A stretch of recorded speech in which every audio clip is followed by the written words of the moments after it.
So, ang fourth runner-up po natin ay makakakuha ng sash, plaque, GC from David Salon, and cash from Sir Wilbert Tolentino to be awarded by Mr. Ayan of Pangara. Our fourth runner-up is...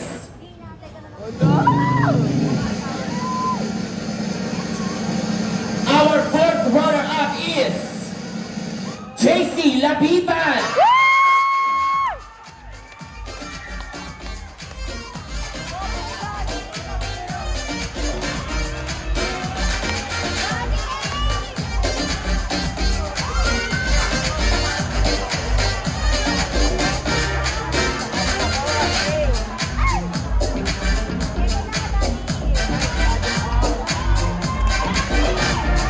Take a photo. Palakpakan po natin ang ating fourth runner-up.